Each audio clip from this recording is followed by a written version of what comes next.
Hi, Dr. Paul here. In 2018, we saw some significant changes around the aesthetic and cosmetic industry.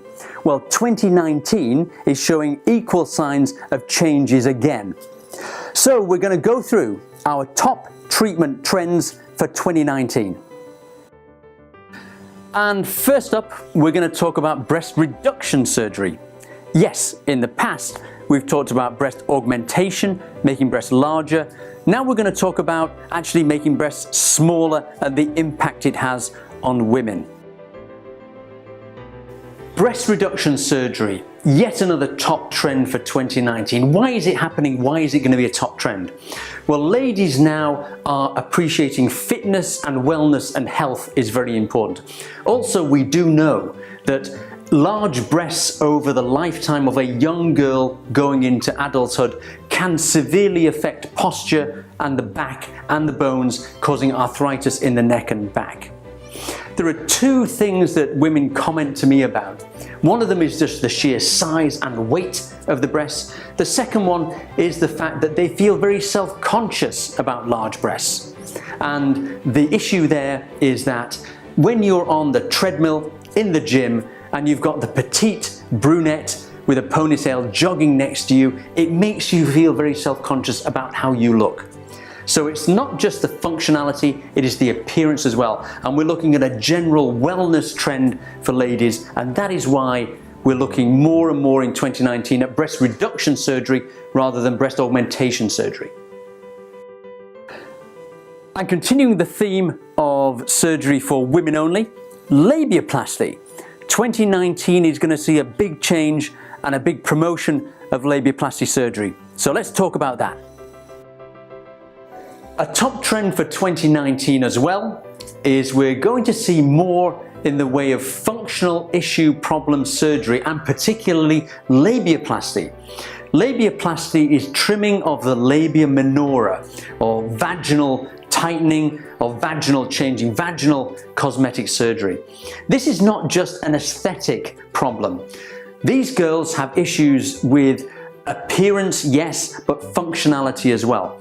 And if you have very large labia minora, the issue can be one of irritation. It can catch in your clothes. It's hard to do any exercise. Riding a bicycle, particularly spinning classes, are difficult. Going to the gym, but also if you're wearing a bikini, it can be quite obvious. So the surgery for labial reduction, labial cosmetic plastic surgery, yet another top trend for 2019. You'll see it increase this year, I think. And let's talk about rhinoplasty, nose jobs. Years ago, we used to take a hammer and a chisel to noses and make a dramatic change in the way people looked. Well, for 2019, what we're going to look at is small changes and a non-surgical rhinoplasty. Let's talk about that one. Non-surgical rhinoplasty. What is it? Years ago, we used to take a hammer and a chisel to people's noses, and we used to collapse noses in, we would take the bumps down, we would alter the tip, and it was a domino effect. If you change one thing, you had to change another thing, and before you knew where you were at, you were changing the whole appearance of the nose. And what wasn't taken into consideration was the way nature made you was very aesthetically balanced. So quite often you would see big major rhinoplasties changing the nose, and it would change the whole appearance of the face. Well, now for 2019, it's the non-surgical rhinoplasty. What does that mean? Well, it's taking filler and filling in small indentations, maybe raising it a little bit. And I know that sounds counterintuitive to make your nose bigger, but in many ways, changing it, bringing things out, altering that actually can make the nose look smaller in a bizarre kind of way. Also, if your nose droops when you smile, there's a specific muscle that you can weaken with Botox. And that stops the nose lifting up or dropping down. So non-surgical rhinoplasty, filler and Botox in combination, it's less again is more. Horror films, vampires, Count Dracula. Well, this next trend certainly has teeth, commonly known as the vampire facelift, but we know it as platelet-rich plasma. Yet another trend coming up for 2019. Let's talk that one. Trends for 2019 often echo what has gone on in the past, and we reinvent things quite often. And one of them is PRP, platelet-rich plasma, vampire facelift, call it what you will, but it is where solutions are taken from the person themselves and injected back in. So platelet-rich plasma means taking blood out, spinning it down, getting rid of all the red cells in the cells and leaving what's called a supernatant, which is the liquid that is left after all the red cells have gone. But it includes platelets, these little sticky things that make your blood clot.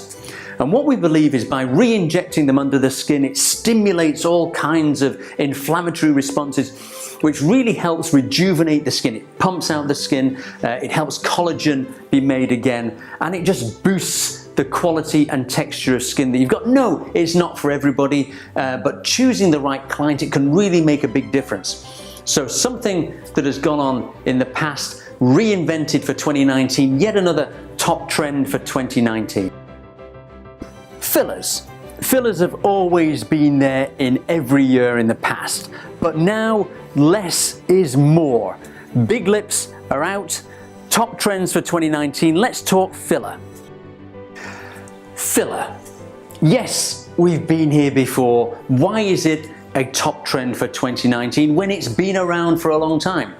Well, we're now in the realm of tweakments, where people come not for the big changes, and certainly I can tell you down in the top hit parade is big lips. Big lips are not in anymore, and this smaller, more refined, more natural looking lip is back in, I'm glad to say. So a tweakment is something that just enhances what you've got. It doesn't change you dramatically. It doesn't make you very obvious that you've had things done.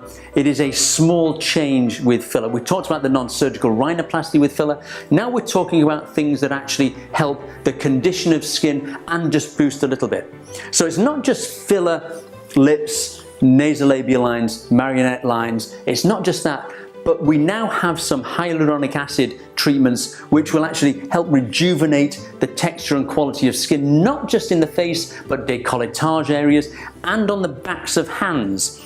So there are now HA treatments, hyaluronic acid treatments, that are specifically for rejuvenation, not just filler.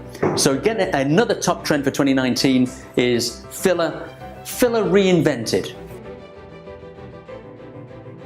And of course, the king or queen of all treatments, botulinum toxin, commonly known as Botox, the trade name. It has always been there, it always will be there, it's very common, and again, top trend for 2019. Is it just plain old-fashioned Botox, or is there something new on the horizon? Botox, botulinum toxin, we've been here before talking about it, so why is it new for 2019? Following on from the filler tweakment, Botox tweakments. Botox now has changed. Again, we're using it in smaller amounts, giving a more natural look. We don't want the frozen face look, we want a very natural face that moves, but it's just enhanced from where it was before. Also coming up in 2019, we're looking at a different kind of botulinum toxin, one that maybe lasts a little longer. One that is slightly different to the Botoxes of the past. So there are a number of companies out there that are going to be offering a longer lasting Botox. Is that good? I don't know the answer to that yet. The problem with things that last a long time is that if there's a complication, the complication lasts a long time. Whereas if it lasts a short time and you get a complication, it's a short time of complication. So I think for 2019, keep watching this space. Botox is going to change. Botox is still out there. Botox is certainly still and is going to remain the #1 tweakment out there. And for 2019, let's see what the changes bring. See you next time.